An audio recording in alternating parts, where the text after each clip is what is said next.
우리가 하나님이 예비하신 은혜의 말씀을 나누길 원합니다. 함께 나눌 말씀의 제목은 착하고 충성된 종입니까?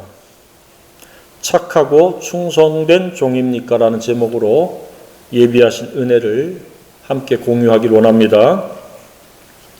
사람에 대한 여러 가지 분명한 것 중에 하나가 누구나가 반성할 잘못을 하고 살아간다는 것입니다.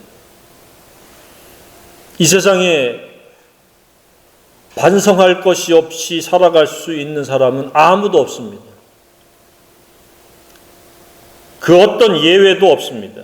모든 사람은 정도의 차이일 뿐이지 무시로 잘못을 하고 살아가는 연약한 존재요, 부족한 피조물입니다. 평소에 어떻습니까? 잘못에 대해서 반성을 즉각적으로 잘 하는 편입니까? 아니면 잘못에 대한 민감성이 둔해서 반성을 잘 하지 않는 편입니까? 반성이란 옳고 그름을 알기 위해서 자신을 돌아보며 살피는 것입니다. 물론 옳고 그름에 대한 개인의 차이가 있을 수 있습니다. 어떤 사람은 도덕윤리를 옳은 것으로 여길 수 있고 또 다른 사람들은 진리를 통해서 옳고 그름을 기준으로 삼을 수 있습니다. 어찌됐든 반성은 겸손한 사람들의 몫입니다. 교만한 사람은 반성을 하지 못합니다. 자기가 하는 일은 모든 것이 옳고 바르다라고 생각을 하고 살아가는 사람입니다. 그러나 겸손한 사람은 예민하게 그리고 그 기준이 철저하게 살펴서 무시로 반성합니다. 세상에는 결코 완전 무결한 사람은 없습니다. 반성할 만한 그러한 그릇됨을 가지고 있을 뿐입니다. 반성하지 않을 만한 그릇됨이 전무한 사람은 아무도 없습니다. 차이만 있다면 그 그릇됨, 그것이 얼마만큼의 비중을 차지하느냐, 얼마만큼의 지배를 받느냐, 그것에 얼마만큼 이끌려 사느냐의 차이일 뿐입니다.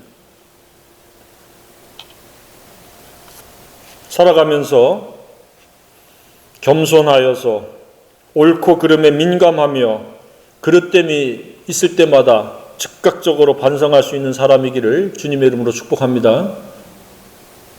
잘못보다도 잘못에 대한 반응을 하나님이 중요하게 여기십니다. 잘못했는데도 불구하고 뻔뻔해지고 양심이 돌처럼 단단해져 버리면 그런 사람은 하나님의 은혜를 입을 수가 없습니다. 반성을 하게 되면 하나님께서 긍휼을 베푸시고 은혜를 베풀어 주십니다. 반성의 목적은 회개하는 것입니다. 다시는 내가 이 잘못을 되풀이하지 않겠다. 동일한 잘못을 반복하지 않겠다라고 하나님 앞에 잘못을 시인하면서 도움을 요청하는 게 회개입니다. 이렇게 반성하면서 회개하는 것은 불의와 불법에 대해서 단호한 입장입니다. 반면에 반성하지 않고 회개하지 않으면 불의와 불법과 친구가 되어서 짝이 되어서 살아가겠다는 웅변적인 선언이요 표출입니다. 성령님 안에서 무시로 반성이 있고 회개가 있는 그러한 겸손한 생애이기를 바랍니다. 반성할 것이 없다는 생각은 교만이요 아나무인입니다.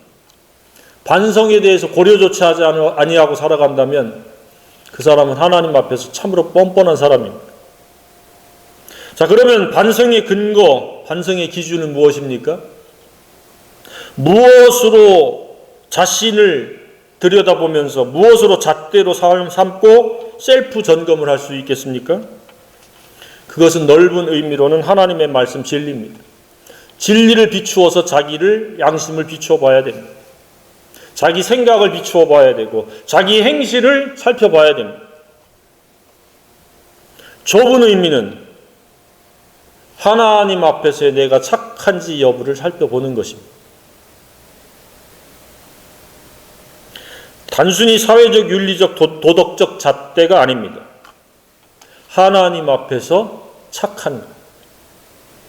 하나님 앞에서 언제나 한결같이 착한 저와 여러분이길 원합니다. 그래서 셀프 판단은 다른 것이 아니라 내가 하나님 앞에 착한가 착하지 아니한가. 착하지 아니하면 악한 것입니다.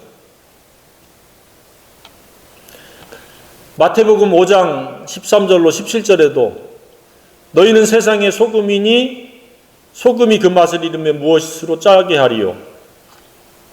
너희는 세상의 빛이니 빛을 말 아래 두지 아니하나니 너희 빛을 자기 집안 사람에게 비추어 착한 행실을 보고 하나님께 영광을 돌리라. 착한 행실은 하나님의 관심사항입니다.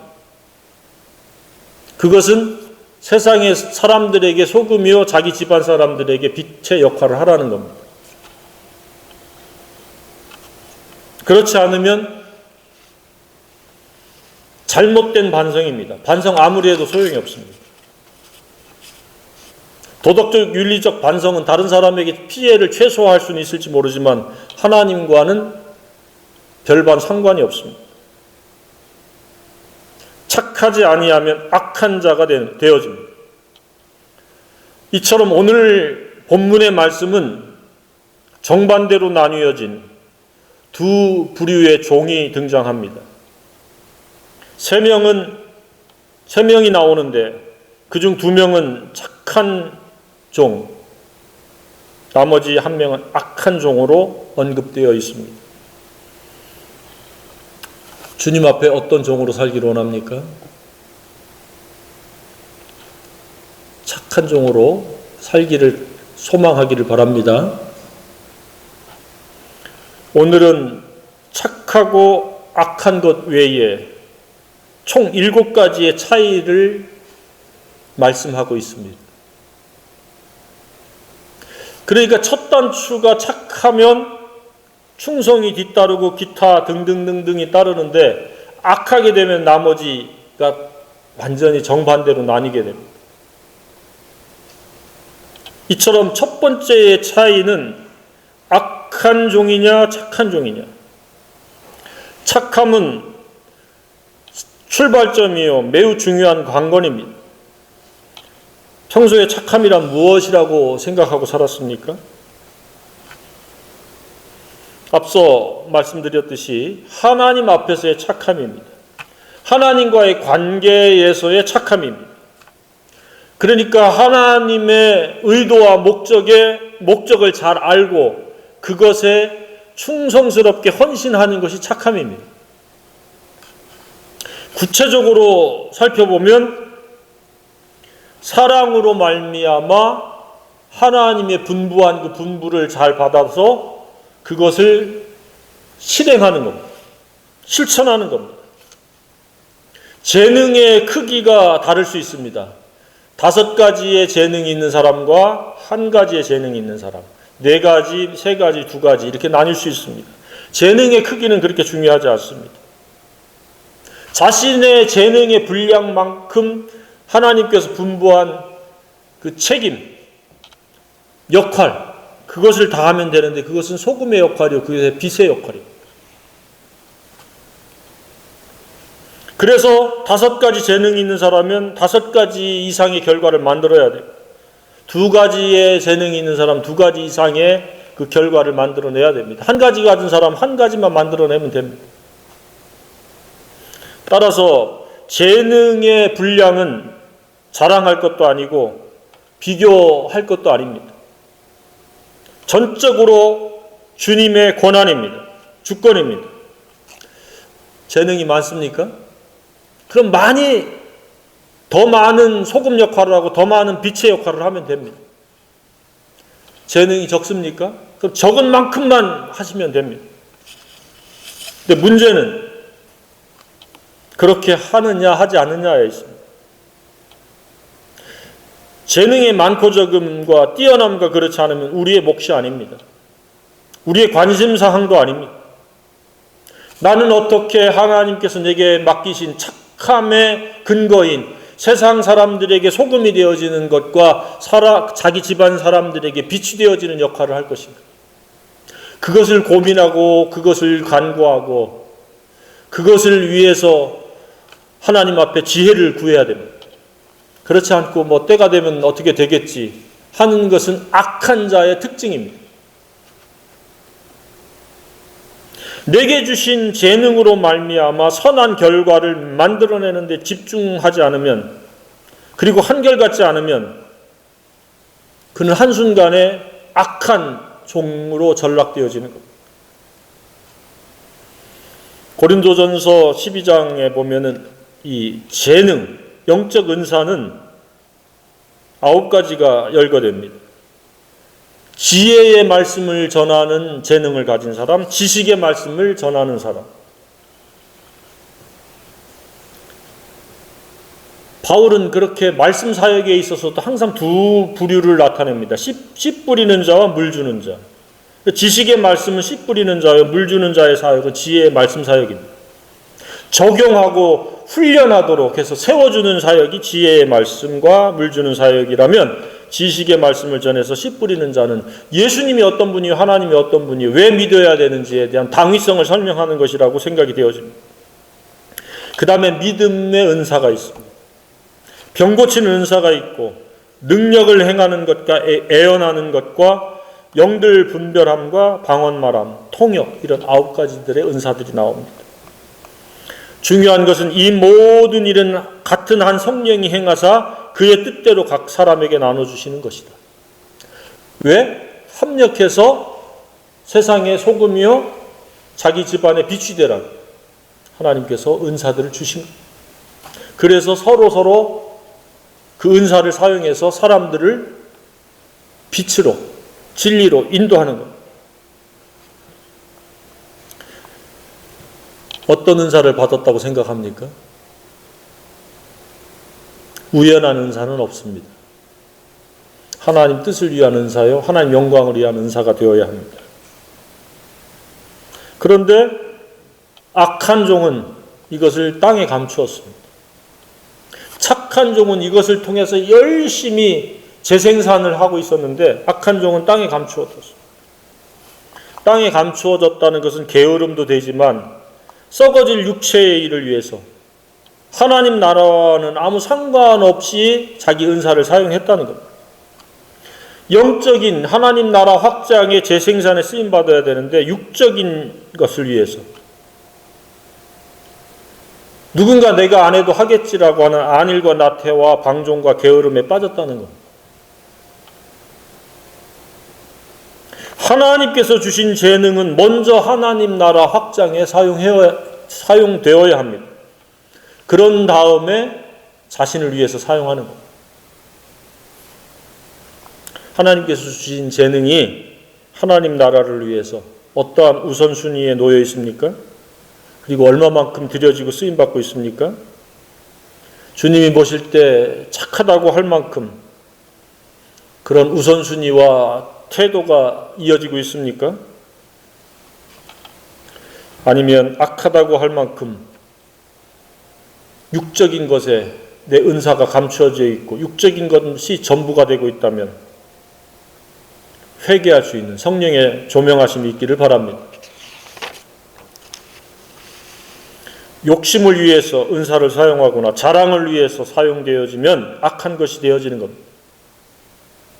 오직 하나님 나라를 위한 재능이 되어지기를 바랍니다.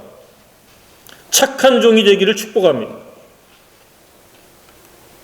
그러려면 주님의 말씀을 귀담아 듣고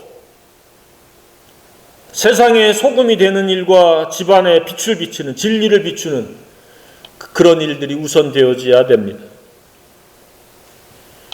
또 다른 곳에서 착한이라고 하는 수식이 붙은 말씀은 무엇입니까? 씨 뿌리는 비유에서 좋은 땅은 착한 마음이요. 누가복음 8장 15절에서 좋은 땅은 착하고 좋은 마음이다. 하나님의 말씀을 귀담아 듣고 그것을 내가 순종해야지 하는 그것이 바로 착하다는 이야기입니다. 한결같이 착할 수 있기를 바랍니다. 말씀은 말씀이고 내 삶은 내 삶이야 그러면 이미 착한 게 아니라 악한 겁니다. 두 번째 차이는 무엇입니까? 칭찬과 책망의 차이입니다. 착하고 충성된 종은 잘하였다 이렇게 말씀을 합니다. 21절과 23절에.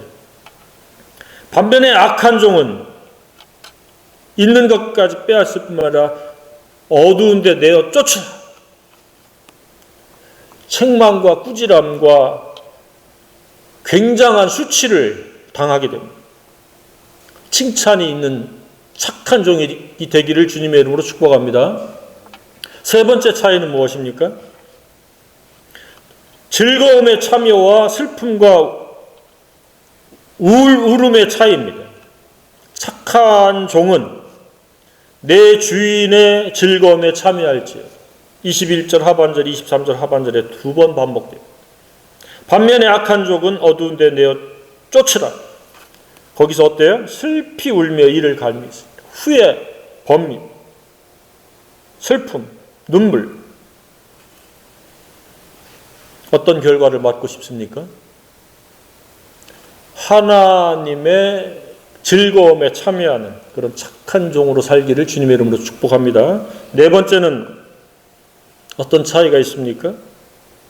더 크게 쓰임받을 수 있는 제 기회와 완전히 기회가 박탈되어지는 차이가 있습니다. 네가 적은 일에 충성하였으면 내가 많은 것을 네게 맡기리니 충성된 사람은 다시 한 번 더 충성할 수 있는 더 많은 더 큰 기회가 주어집니다. 그런데 악한 종은 기회가 완전히 박탈되어집니다. 이 땅에서의 우리의 현재의 믿음 생활은 예수님과 함께 미래에 통치될 것을 결정하는 재기회를 얻느냐 못 얻느냐의 평가의 기간입니다. 미래에 예수님과 함께 통치할 수 있는 재기회를 얻게 되기를 주님의 이름으로 축복합니다. 그렇지 않으면 헛사는 거예요. 따라서 우리는 하나님 나라를 위해서 충분히 착해야 됩니다. 적당히 착하는 것이 아니라 완전히 착해야 됩니다. 언제 어디서나 세상 사람들에게 소금 역할이 되어야 합니다. 자기 집안 사람에게 진리의 빛을 비추는 등불과 같은 역할을 해야 됩니다. 어두운 밤바다에 등대와 같은 존재가 되어야 합니다. 그랬을 때 누가복음에 보면 19장 11절로 27절에 10고을 5고을 그 충성도에 따라서 그 통치의 범위가 결정되어집니다. 미래에 매우 크게 유용하게 쓰임받는 그런 착한 종이요 청지기가 되기를 주님의 이름으로 축복합니다. 착함에 근거할 때만이 소망이 있습니다. 착하지 않으면 소망이 없습니다. 다섯 번째 차이는 무엇입니까? 충성됨과 게으름입니다. 충성이란 우리가 지난주에도 살펴봤듯이 마음의 우선순위, 가치관과 인생관이 연결되어진 겁니다. 내가 무엇에 가치를 두고 그것에 신실할 것이냐, 충성할 것이냐. 그러니까 마음에 잡혀져 있는 우선순위와 그것에 대한 한결같은 헌신이 충성입니다. 그러니까 사랑에 헌신되어야 하고 그 사랑이 한결같은 게 진정한 충성입니다. 주님의 당부에 마음을 두고 그 당부에 몸과 마음을 드리는 겁니다. 무엇에 몸과 마음이 헌신되었습니까? 그것은 내 이웃을 내 몸과 같이 살아가라. 그것은 구체적인 방법이 세상 사람들에게 꼭 필요한 존재가 되라. 소금과 같은 존재가. 유익을 주는 존재가 되라. 그러나 너는 드러나지 마라. 너희는 집안에서 진리가 무엇인지 알게 하는 역할을 하라. 그것에 헌신하고 충성하는 겁니다. 매우 어려운 것도 복잡한 것도 심오한 것도 아닙니다. 그러나 게으름은 몸과 마음이 주님의 의도에서 벗어나서 자기 욕심에, 자기 본성에 따라서 그냥 그것에 지배받는 것이 악하고 게으른 겁니다. 단순히 나태하고 불성실하고 게으른 것만이 아닙니다. 하나님이 주신 재능과 은사와 기회가 하나님 나라를 위한 것에 우선순위를 두어야 되는데 그냥 눈앞에 있는 본성을 충족해야 되고 욕심을 따라야 되는 것에 익숙되어져 있다면 그는 게으른 자입니다. 재능은 스스로를 위해서 살아가야 될 도구인 양 생각하는 것이 게으름입니다. 하나님의 의도를 삶으로 묵살해버리는 게 게으름입니다. 이 말은 바로 매사에 자기가 주인이 되어 살아간다는 말의 의미이기도 합니다. 영적 게으름은, 영적 나태는 내가 내 의미로 사는데 누가 뭐라고 하랴? 뭐라고 합니다. 주님이 살펴보고 계시고 주님이 마지막에 평가를 하십니다. 그래서 우리는 착해야 되고 충성되어야 합니다. 그리고 그것이 한결같아요. 게으르다고 하는 것은 미래가 없습니다. 미래가 착하고 충성됨으로 큰 소망과 기대가 있기를 바랍니다. 여섯 번째 차이는 무엇입니까? 있는 것에 더해짐과 있는 것에 빼앗김입니다. 네가 적은 일에 충성하였으며 내가 많은 것을 네게 맡기리. 더해짐. 그런데 악하고 게으른 종은 있는 것까지 빼앗어. 있는 것까지 빼앗기리라. 29절 하반절. 그러니까 착함과 충성의 여부는 현재의 차이보다 미래에 더 큰 차이가 나타난다는 겁니다. 지금은 뒤섞여서 누가 악하고 게으른지 누가 착하고 선한지 잘 구분이 안 되지만 하나님 나라에 가면 선명하게 드러납니다. 착하고 충성되는 자는 악하고 게으른 자가 가진 것까지도 다 빼앗겨서 받게 됩니다. 그러나 악하고 게으른 종은 있던 것까지 다 빼앗깁니다. 비참한 말로를 피할 수 없습니다. 그래서 우리는 악하고 게으른 것을 경계해야 됩니다. 매일매일 하루 단위로 살아가는 우리는 오늘 내가 누구에게 세상의 소금 역할을 할 것이며 나는 자기 집안 사람들에게 어떻게 이 복음의 진리를 드러낼 것인가. 그것을 고민하고 지혜를 구하고 간구하고 때로는 눈물의 기도가 필요합니다. 왜? 사탄 마귀와 자아는 악하고 게으른데 훨씬 더 익숙하고 그것에 발빠르게 그렇게 살아갈 가능성이 높기 때문에 그렇습니다. 그래서 날마다 자기를 부인하고 자기 십자가를 지라고 하신 말씀이 그겁니다. 우리는 순식간에 악하고 게으르면서 기만합니다. 알고 있는 지식으로, 변명으로, 핑계로, 합리화를 시킵니다. 하나님 앞에서는 핑계와 합리화로 통하지 않습니다. 오직 착함과 충성됨이 필요합니다. 그런 생애가 되길 주님의 이름으로 축복합니다.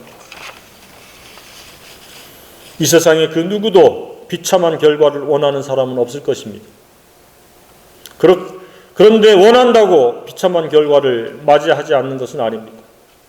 착해할 때 우리는 비참함에서 벗어나서 영광스러운 자리에 서게 됩니다.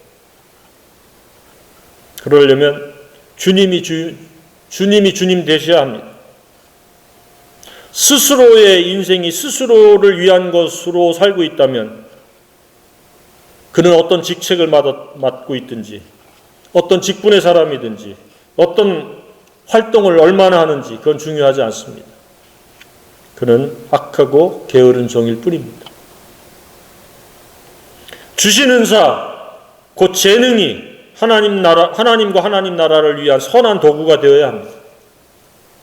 그 다음이 생업이요 생활을 위한 것이 되어야 합니다. 주님 만날 때 있는 것에 더해지는 착하고 충성된 종이 되길 주님의 이름으로 다시 한번 축복합니다. 마지막 7번째의 차이는 무엇입니까? 유익한 종이냐 무익한 종이냐. 5달란트하고 2달란트 받는 종은 착하고 충성되기 때문에 우리 주님께 유익한 종입니다. 그러나 악하고 게으른 종은 무익한, 아무 주인께 유익을 주지 못하는 종입니다. 쉽게 설명하면 쓸모있는 종이냐 쓸모없는 종입니다. 착함과 충성이 있으면 쓸모있는 종이요, 악하고 게으르면 쓸모없는 종입니다. 우리는 처음에는 무익한 종이었지만 유익한 자로 바뀌어서 살아가야 됩니다. 누가 그랬습니까? 빌레몬이란 자가 감옥에 가기 전에는 자기 주인에게 무익한 사람이었는데 감옥에서 바울을 만나서 예수님을 알게 되고 그 사랑을 믿게 되었습니다. 그 후로 그는 유익한 사람으로 바뀌었습니다. 빌레몬서 11절에 그가 전에는 네게 무익하였으나 이제는 나와 네게 유익함으로, 우리는 사람과 하나님 앞에 유익한 사람으로 살아야 됩니다. 경제적인 유익이 아니라 영적 유익을 끼치고 하나님을 만나게 하고, 물론 경제적 유익도 포함될 수 있습니다. 우리는 사람들에게 유익을 주는 꼭 필요한 사람이 되어야 합니다. 그게 소금의 역할입니다. 사람은 이처럼 무익한, 더 나아가서 나쁜 사람으로 시작해서 나쁘게 살다가 나쁜 결과로 끝나는 경우가 있습니다. 이걸 일컬어서 욕심으로 시작해서 욕심으로 끝나는 인생입니다. 반면에 시작은 나쁜 채로 시작했지만 도중에 회개해서 좋은 과정과 결과로 끝나는 경우가 있습니다. 이것은 욕심이 못 박히고 성령의 사람이 되고 십자가로 살아가는 사람들, 그 예수 사랑으로 만족하고 살아가는 사람들입니다. 세 번째는 나쁜 것으로 시작해서 좋은 과정으로 바뀌었다가 다시 나쁘게 바뀌는 사울과 같은 존재가 있습니다. 욕심에서 잠깐 사랑을 맛보고 새 사람이 되었다가 다시 욕심으로 되돌아가는 겁니다. 욕심이 있으면 악하고 게으른 종입니다. 성령 안에서 진리가 있으면 그 사람은 착하고 충성된 종이 될 수 있습니다. 우리는 과거에 다 나쁜 사람들이었습니다. 그러나 지금 예수 안에서 성령으로 우리는 좋은 것을 품고 좋은 것을 실행하고자 서로 우리가 기도하고 위로하고 격려하고 있습니다. 계속되어지길 주님의 이름으로 축복합니다. 계속해서 사람들에게 유익을 끼치고 하나님께 영광을 돌릴 수 있기를 바랍니다. 이것이 바로 착하고 충성된 삶의 모습입니다. 그러니까 착함이라고 하는 것은 어려운 것이 아닙니다. 주님이 주인이 되시는 겁니다. 그 당부가 우리의 삶을 지배하고 이끌어가는 가치관이요, 그것을 실행하는 것이 인생관이 되어지는 것이 착하고 충성된 겁니다. 다른 것이 개입할 틈을 주지 않는 겁니다. 그것에 내 마음을 들이고 몸을 들이는 겁니다. 시간을 들이는 것이고 재능을 들이는 것입니다. 그러나 악하고 게으른 사람은 그건 그거고 나는 나야 라고 구분짓고 살아가는 사람은 악하고 게으른 종입니다. 하나님께서 주신 많은 재능들, 시간들, 기회들, 물질들, 그것이 착함과 충성됨으로 쓰임받아서 하나님 나라 확장에 이바지하는 저와 여러분이 되기를 원합니다. 소금이 되라는 것은 하나님 나라를 확장하라는 이야기입니다. 너를 희생해서, 나를 희생해서 자기 집안 사람에게 빛을 비추라는 것은 진리를 알도록 도우라는 겁니다. 때를 따라 양식을 나눠주라는 겁니다. 무엇을 어떻게 사는 게 최고며 최선인지 그것을 공유하라는 겁니다. 세상 사람은 최고와 최선을 알 리가 없습니다. 자기 욕심이 실현되면 웃음이요, 욕심이 손해보면 슬픔입니다. 그러나 성경은 예수로 말미암는 사랑을 발견하고 그 사랑이 실행되어짐으로 기뻐하고 사랑으로 만족하고 사랑으로 즐거워하고 사랑으로 기뻐하고 사랑을 소망하는 것, 그것이 최고의 최선입니다. 저와 여러분이 그러한 최선의 생애이기를 간절히 소망합니다. 주께서 그렇게 함께 하시리라 믿습니다.